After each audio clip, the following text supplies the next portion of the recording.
Esta noche en La Hoja Salmón, que es el suplemento de economía familiar en Gente Despierta, nos ocupamos de un debate de fondo que lleva tiempo sobre la mesa, ¿eh? ¿El banco te acabará pagando por prestarte dinero para la hipoteca? Nos acercamos a esta cuestión con Maribel Sánchez de Aro. Buenas noches, Maribel. Hola, Alfredo, ¿cómo estás? Muy bien. Pues la lógica hasta ahora es que el banco concede el préstamo y el cliente a cambio paga unos intereses a cómodos plazos mensuales. Pero resulta que en Dinamarca y Suiza llevan tiempo concediendo hipotecas a tipo negativo.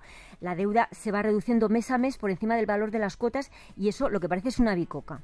Pero tiene letra pequeña, porque a cambio el cliente paga comisiones y paga tasas que suponen un extra, pero el interés negativo actúa como si fuera un subsidio a la hipoteca. En estos países lo que han hecho es un cambio de enfoque. Han hecho montoncitos con las hipotecas, las han titulizado, que es lo que ellos dicen, y se las venden a los inversores y ahí es donde ganan el dinero. Aquí en España la ley hipotecaria, que entró en vigor en el 2019, pues dice que los tipos de interés no pueden ser negativos. Y la Asociación Española de Banca insiste en que esto es así y que pretender lo contrario es una sinrazón.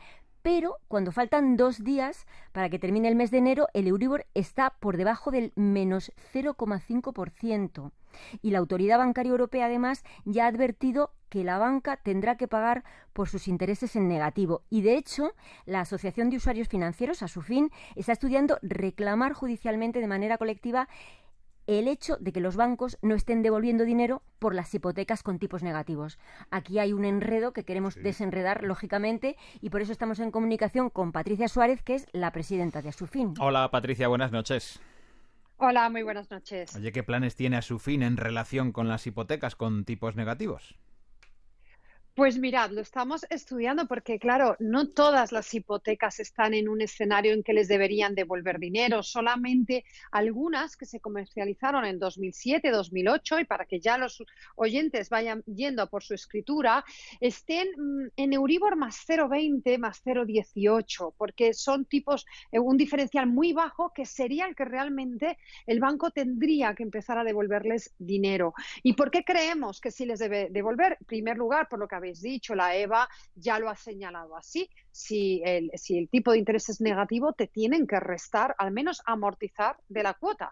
Pero es que además la ley hipotecaria empieza a estar en vigor en 2019 y es entonces cuando se fija una cláusula, una especie de cláusula suelo al 0%. Antes de esta ley no había esta cláusula y, por tanto, se entiende que se podía pagar tipos negativos. De hecho, si se incluye esta cláusula es porque los bancos jamás pensaron que este escenario iba a ser posible y que íbamos a estar hoy discutiendo precisamente de si las hipotecas pagan o no intereses. Va a parecer lo típico de yo tengo un amigo, en realidad soy yo, y lo siento, pero 2006 Euribor más 0,24. Yo tengo una hipoteca con esas cifras. Pues casi estás ahí, porque claro, tienes que ver cuándo se te revisa el tipo de interés y si en el momento que se te revisa, imagínate que el Euribor está a menos 0,25, pues ya tendrías menos 0,1 y por tanto te tendría que devolver, aunque fuera muy poquito, pero te lo tendría que devolver. Vamos, no me voy a por la escritura porque la tengo en casa, pero en cuanto llegue, Patricia. ¿Y qué formato de reclamación sería? Entiendo que en principio de manera colectiva, ¿o no? Claro, lo que es complejo porque en realidad tenemos que reclamar algo que no existe. ¿Y qué quiero decir con no existe? No hay ninguna escritura en este país que tenga puesto, salvo las con cláusula suelo, que es así, no bajará del 2, no bajará del 3, no bajará del 4, ahí sí que hay un suelo. En el resto de escrituras no hay en ningún sitio puesto que si el tipo de interés es negativo, habrá una cláusula cero. No la hay. Por tanto, estamos estudiando cómo atacar este tipo de demandas, que en cualquier caso tendrían que ser de manera colectiva, porque estamos hablando de muy poco dinero, pero sobre todo como un elemento de presión, porque creemos que las entidades financieras tienen que entender que si estamos ahora en un momento en el que los tipos son muy bajos y que ellos están incrementando las comisiones, lo estamos oyendo todos los días, como ya prácticamente no hay cuentas bancarias que sean gratuitas, ¿por qué lo están haciendo? Pues porque tienen que cubrir gastos porque el escenario es en negativo totalmente. Pues de la misma manera, si tú me vas a cobrar comisiones porque el escenario es negativo y si probablemente dentro de nada me estés cobrando por tener depositado mi dinero en tu cuenta bancaria por este escenario tan extraordinario que estamos viviendo, lógicamente tiene que haber un equilibrio y una contraprestación y le tendrás que devolver a ese usuario que tiene una hipoteca en un Euribor más 10 o más 15, le tendrás que devolver la parte que le corresponda. Y Patricia, ¿lo que han hecho en Dinamarca es un modelo a seguir por nosotros o no tiene nada que ver? No creo que suceda aquí. Es verdad que aquí también se titulizan las hipotecas, esto no es ninguna novedad, pero no los veo por la labor. Las entidades, en España es un país muy, muy hipotecado, mucho más que los países del norte, donde el mercado del alquiler es más amplio, hay más movilidad y no hay un mercado de hipotecas tan amplio como en España, esa es la verdad. Y las entidades financieras precisamente tienen que pues manejar otros escenarios, otros modelos de negocio en los que la deuda, la hipoteca, los préstamos, las líneas de crédito no sea la única fuente de ingresos o de ganancias para ellos. Tienen que innovar un poquito. Va a parecer que tengo muchos amigos. En otro escenario tuve que escribir de mi puño y letra una cláusula en la que declinaba cualquier tipo de reclamación a mi banco por ese crédito hipotecario, año 2017, en caso de que los intereses fueran negativos. ¿En qué situación quedan estas cláusulas? Que o la firmaba de mi puño y letra o no había acto jurídico de la hipoteca, vamos. Bueno, este es un debate que todavía está en tribunales y que incluso ha llegado hasta Europa. ¿Qué validez tienen los pactos, o sea, las cláusulas de renuncia y los acuerdos negociados con los bancos? En mi opinión, no tienen ninguna validez en tanto que estás condicionándote la concesión del préstamo a que firmes esa cláusula y además no te están informando de manera transparente cuál es la consecuencia en el caso de que hubiese tipos negativos de cuánto es el impacto económico que realmente le va a suponer a tu hipoteca y, por tanto, a tu economía. Y además, mira, me agrada que me digas que han firmado este tipo de cláusulas, porque eso significa que sí, para toda la gente que no lo tenga en su escritura, es un reconocimiento tácito de que hay que devolver el dinero. Y Patricia, yo he oído a la presidenta de Bankinter, a María Dolores Dancausa, diciendo que es un despropósito esto de los tipos negativos, echando pestes. Sin embargo, ABC publicaba hace unos días que Bankinter lleva años pagando a ciertos clientes tipos negativos, o sea, de lo que estamos hablando. ¿Vosotros sabéis algo más? ¿Qué perfil, de qué se trata?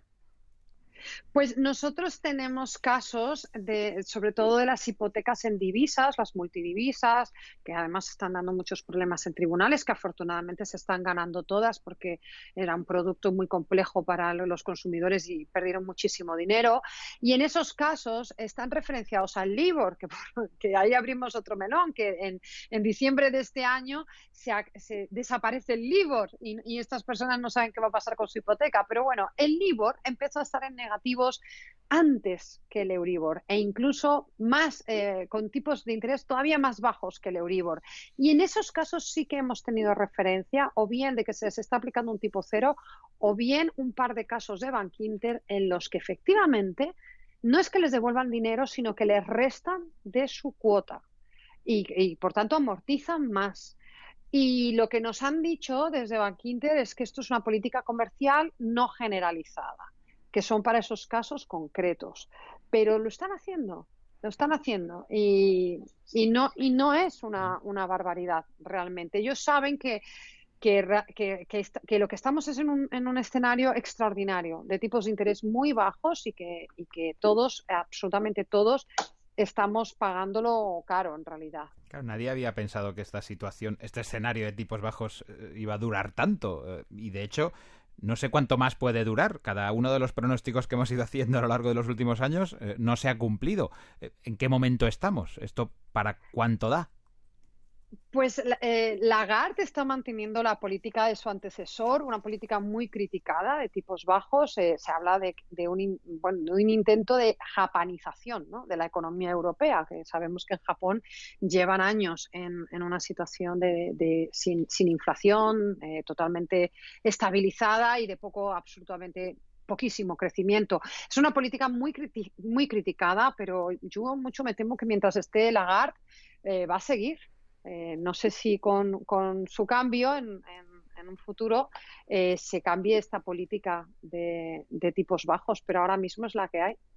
Y este jueves Bankia y mañana viernes ya el BBVA y la Caixa van a empezar a presentar resultados y seguro que se va a hablar ahí pues de las fusiones, de la forma de reducir costes. Patricia, ¿tú crees que los bancos tienen resuelto el tema de la rentabilidad?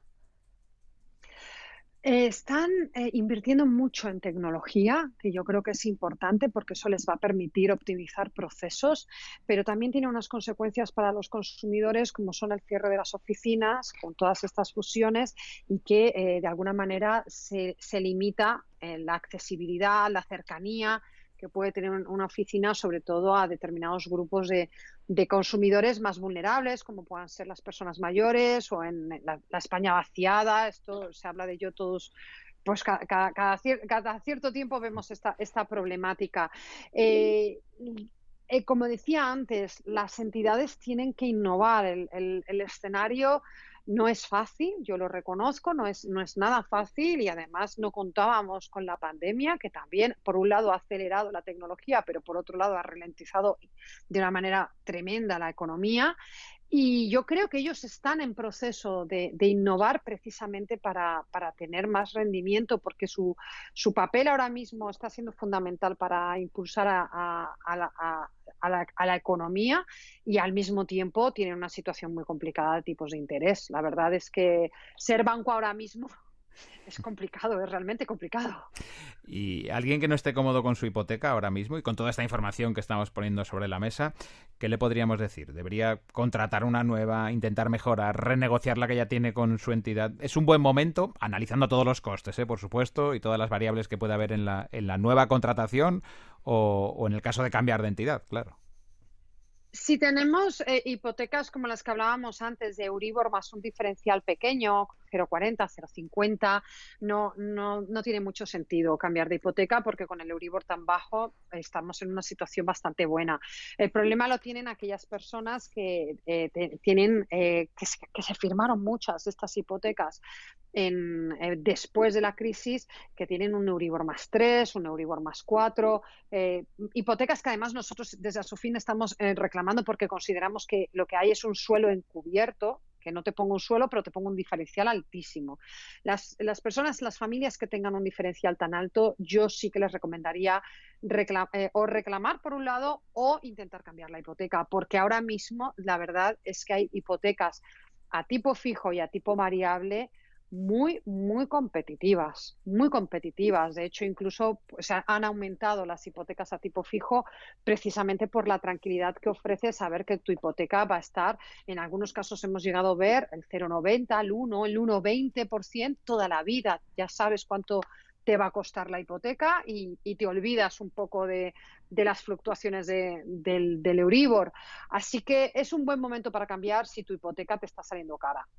Y otra cosa son los gastos hipotecarios, los gastos de constitución de la hipoteca. Se pueden seguir reclamando y lo digo porque había una nota del Ministerio de Consumo diciendo que el plazo acababa el 21 de enero. Sí, en nuestra opinión el Ministerio de Consumo ha sido excepcionalmente prudente y dentro de las posibilidades que ha optado por la más conservadora de todos y que curiosamente o desgraciadamente es la que defienden los bancos sistemáticamente, y es que el plazo para reclamar se acababa hace unos días.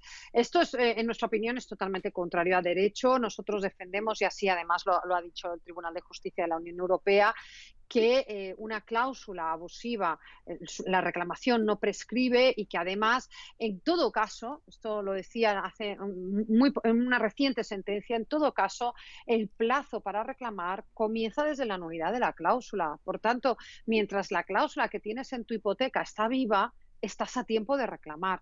En Asofin estamos reclamando todos los días decenas de casos de suelo. Tenemos que decir además que la mayoría de las veces se quedan sentencias firmes en primera instancia, que los bancos ya no están recurriendo y que esta semana además estábamos expectantes en estos días.